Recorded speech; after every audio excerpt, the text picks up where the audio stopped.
अब देश के सभी विपक्षी नेता लगातार राम मंदिर को लेकर बीजेपी सरकार को घेरते हुए नजर आ रहे हैं। ऐसे में बड़ा सवाल उठता है कि आखिरकार जो हमारे देश की आदिवासी राष्ट्रपति हैं, आखिरकार वो राम मंदिर के उद्घाटन में आएंगी या नहीं आएंगी और क्यों नहीं आएंगी। और इसी के चलते हुए राजस्थान के पूर्व सीएम अशोक गहलोत ने बड़ा खुलासा बीजेपी सरकार को लेकर कर दिया। जिस तरह से हर देशवासी के मन में राम मंदिर को लेकर, उद्घाटन को लेकर राम राम तपते हुए नजर आ रहे हैं। उसी के चलते हुए देश के सभी विपक्षी नेता लगातार बीजेपी सरकार पर निशाना ताकते हुए नजर आ रहे हैं और बीजेपी सरकार से आखिरकार सवाल पूछते हुए नजर आ रहे हैं कि आखिरकार बीजेपी सरकार राष्ट्रपति को क्यों यहां पर बुलाना नहीं चाहती है। क्या वो बीजेपी सरकार उनको छुपा नहीं चाहती है। कहीं भी देश के अंदर उद्घाटन होता है तो वहां पर माननीय श्री नरेंद्र मोदी जी पहुंच जाते हैं, लेकिन राष्ट्रपति नहीं पहुंच पाते हैं। जैसे आपको पता है कि अभी संसद भवन का जो उद्घाटन हुआ था वहां पर भी हमारे देश के राष्ट्रपति जो है महिला वो नहीं दिखाई दी। वहां पर भी पीएम मोदी वहां पर चमकते हुए नजर आए। लेकिन ऐसे में बड़ा सवाल उठता है कि आखिरकार अब देश का सर्वोच्च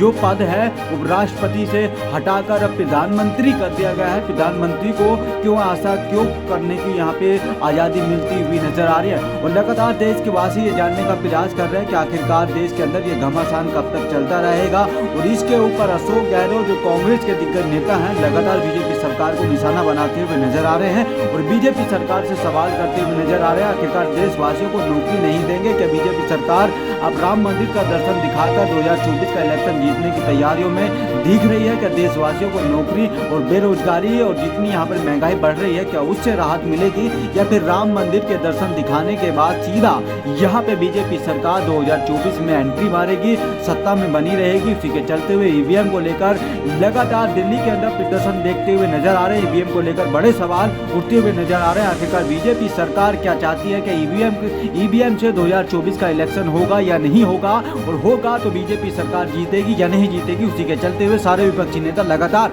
ईवीएम को लेकर भी सवाल करते हुए नजर आ रहे हैं। ईवीएम को लेकर घेरते हुए बीजेपी सरकार को नजर आ रहे हैं। और बीजेपी सरकार जिस तरह से ईवीएम में घपलेबाजी करती है, ऐसा मैं नहीं कह रहा हूं, ऐसा सुप्रीम कोर्ट के कुछ वकीलों का मानना है। जिस तरह से वकील काफी प्रदर्शन करते हुए दिल्ली के अंदर नजर आ रहे हैं, तो आपको दिख रहा होगा तस्वीरों में जिस तरह से यहाँ पे सोशल मीडिया पर एक्टिव रहने वाले अशोक गहलोत ने काफी खुलासा किया है राम मंदिर को लेकर। और राम मंदिर की रिपोर्टिंग करने के बाद ऐसा जानकारी में आया है कि यहाँ पे स्पेशल ट्रेन भी चलेंगी। यहाँ पे दिल्ली से और मुंबई से स्पेशल ट्रेन यहाँ पे अयोध्या के लिए चलेंगी राम मंदिर के दर्शन के लिए। और जिस तरह से पता है कि राम मंदिर दर्शन के लिए काफी किराया भी कम कर दिया गया है। उसी के साथ आपको सुनवाने वाले हैं अशोक गहलोत की ये खास रिपोर्ट। राम मंदिर को जब आपने सरकारी प्रोग्राम बना दिया, आप सब कुछ पंचायती आप कर रहे हो, देख रेख आप कर रहे हो, पॉलिटिकल फायदा आप उठा रहे हो, रोड शो कर रहे हो, पहले से ही शानदार उसको इवेंट बना दिया आपने,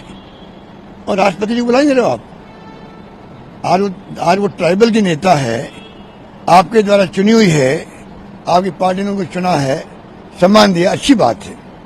अच्छी बात है कि राष्ट्रपति बनी हमारी, मान लो ट्राइबल बैकग्राउंड से नेता बनी है, आप बुलाइए उनको। वो आपकी ट्राइबल की है, आदिवासी है, आप बुलाइए पूर्व राष्ट्रपति को। पूर्व राष्ट्रपति जी एससी के हैं, कोविड साहब, आप बैठाइए उनके साथ में, आप उनको बैठाइए, आप अडवाणी जी को बैठाइए, जोशी जी को बैठाइए साथ में, तो मोदी जी आपका औरा बढ़ता, मोदी जी का सम्मान बढ़ता देश के अंदर। लोग समझते थे मोदी जी सबको साथ लेके चले। धार्मिक अनुष्ठान के अंदर दलित भी बैठा हुआ है, आदिवासी बैठा हुआ है, सभी कौम के लोग बैठे हुए हैं, उनकी खुद की मान सम्मान बढ़ता देश के अंदर।